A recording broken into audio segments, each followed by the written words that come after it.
So the Bible is just people's interpretations of God, people writing about their experiences of God. And there's many, many ways to experience God. Like you can do, some people like to take plant medicine, some people like to transcendentally meditate. Like there's all roads lead to Roma. I can't say this enough. But I hated the Bible for so long. Religion is like a penis. It is fine to have one. It is fine to be proud of it. But you really can't take it out in public and stop waving it around. And you can't force it down my throat. And you can't force it down my kid's throat. So, I very much think that there's you can take me to any church, any temple, anytime. I love it. I go to church with my mom all the time and listen to that Bible stuff. Oh, great. I have it right here. That Bible stuff. I get down. Giving that old time religion. I don't give a fuck. I like it. I'm a kink. But I wanted to translate Bible stories for drunk people. And not just Bible studies, not just Bible stories, but stories of the Orishas, stories from Santerisma, the Hindu deities, because they're saying the same thing as well there. But I feel like if somebody just made these stories a little more compelling and a little less scary, you could get the message of them, because we're all saying the same thing. So yesterday, as lesson 183 of my translation of A Course in Miracles, I translated the lesson that says, I call upon God's name as my own. I translated that lesson by relating it to a story from the Bible. So this is like Bible stories for bad people, okay? And this is the story of Moses and the burning bush. And I want you all to just get a little bit comfortable. I'm going to read this in a compelling way, and then I'm going to have to go. And I'm just hoping there'll be enough time. I'm sure there will be. So, please may I speak this clearly. In the Bible, there's only one instance where God says his name. Let me create a little setting for you. Moses had a relatively difficult go of things. His mom had sent him down the Nile just after he was born in a basket she had made to save his life when a psychic told the Pharaoh he would be overthrown by a Jew. Now, Pharaoh was so pissed he had the psychic executed and ordered all the Jew sons to be killed. This made perfect sense to him at the time. Turns out the Pharaoh's wife would be the one to find baby Moses floating down the river and raise him as the prince of Egypt. He ends up having a little meltdown and killing an Egyptian and has to run for his life. At this point, Moses is done living such a crazy existence. His life is extra weird, he knows that, and he just wants to live a quiet life, minus the constant voice of God he's heard his entire life. So he gets married, he starts working for his father-in-law, he's herding sheep, and he settles down. No news is good news, for a while. You guys like this story so far? Bedtime stories. Moses is out with the sheep, and all of a sudden he comes across a burning bush in the desert. It's glowing. It's basically a neon sign. Moses goes to get a closer look, and the bush says to him, Moses. Moses is like, oh shit, it's God. Look busy. Ah!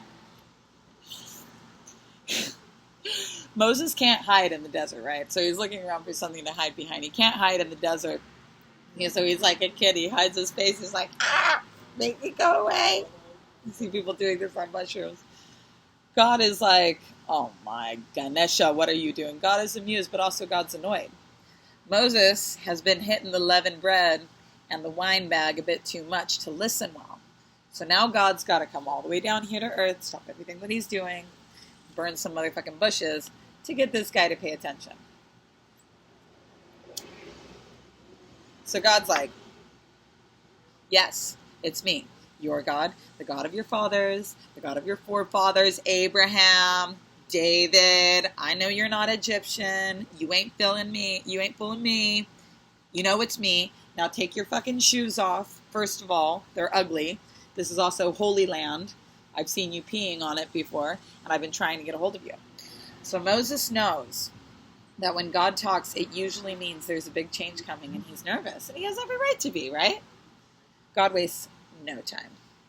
All right, Moses, you've been diddling long enough. You're now to go back to Egypt and tell the Pharaoh, a.k.a. your stepbrother Ramses, that you're taking 100% of his workers, and then you're going to bring them all right back here to where you started from, and you can worship me together. Moses is like, the fuck you mean I'm going back to Egypt, first of all? I'm wanted there. I killed that guy. Second of all, free all the Jews. With what? My stick? No. With my sheep? No. No ways. I realize Noah built you an ark when you told him to. This is definitely different. People are going to think I'm crazy. The bush didn't say anything, and Moses was like, oh, bitch.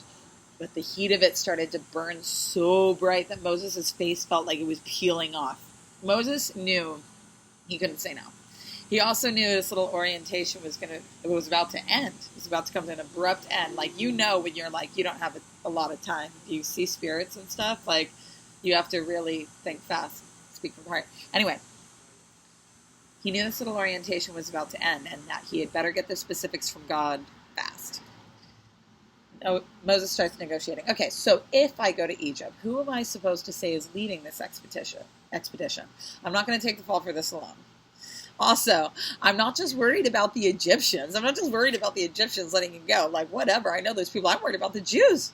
Yeah, like the Chateau Giza sucks, but I'm asking them all to leave their entire lives, everything that they know, to just come into the wilderness with me, to literally come right back here. I could just not go and worship something. Like, who am I supposed to tell them that we're all worshiping together? And God says, in Hebrew, God said, Eya Asher Eya. Now, you guys might know that my last name is Asher, but it's Asher. God says, this is the only time God says his name.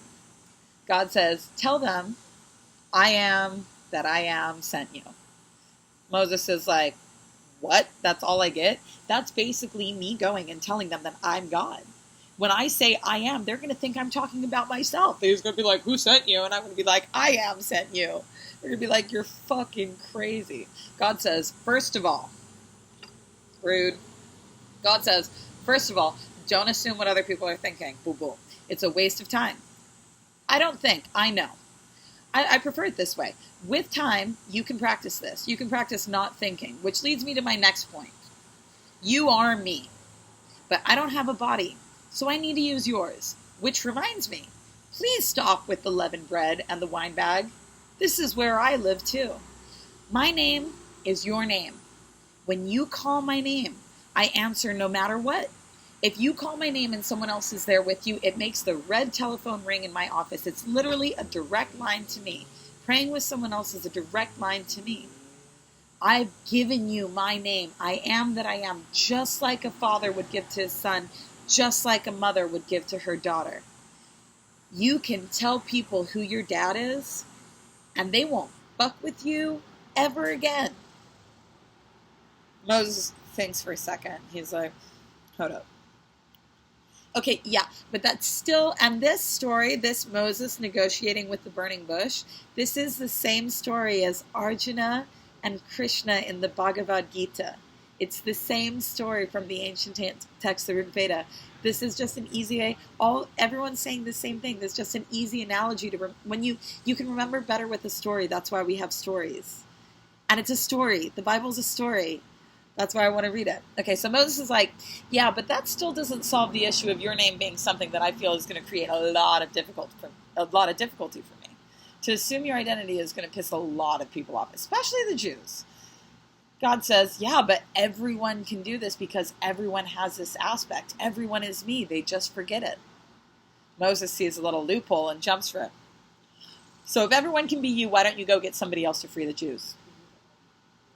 God says, because last time we were watching Earth together, we were like Earth and chill, and you saw the psychic tell Pharaoh that a baby would grow up and overthrow him and free all the Jews. You were like, you have to let me be that. I'm meant for this role. Like, you wouldn't stop bugging me about it. You specifically asked for this. Moses is not convinced at all by this, but God shows him the contract he signed along with a little visual of, like, maybe he was a little busy, maybe it hit the wine bag, but when you sign a contract to be here, you have to. So God shows him the contract he signed with Jochebed and Nefertiri and Ramses and even the Egyptian soldier that he killed, and Moses understands. Moses accepts. He has no choice really, but he accepts. Accepting. Go read my last couple things on acceptance.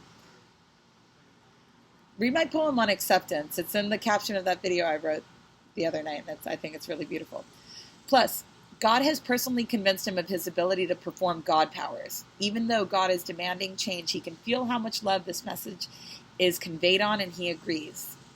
As he moves towards the sandals, he asks God one more. Seriously, can we renegotiate the name thing in a few months? It's going to take me like 40 days to walk back to Egypt, and I'm sure we're going to have a lot of talk time. Just one word maybe, like Madonna or Beyonce.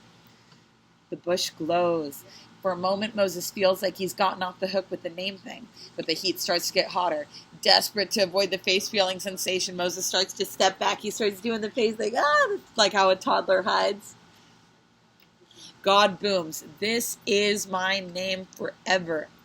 This is the name you shall call me from generation to generation. I'm never not you." The scroll keepers can't seem to get the words straight. Y'all are constantly misquoting me for your own gain. You can't fuck this up. In Hebrew, my name is Ehyah Asher Ehyah. It can't be lost in translation. The recipe can't get fucked up. Now quit hiding your face and being a little bitch. Get the hitch out of your giddy up and go free the Jews. And Moses went. Guys, my name is Ever Stasher. That was Bible Stories for Bad People, or whatever, the name is still working, but I have 17 seconds, and I just want you all to know that every day I pray that you see all the choices that you have in your life, and that wherever there is pain, that peace comes. And when I pray for you, like I really do, I love you all as an extension of me and as an extension of all that is. Amen.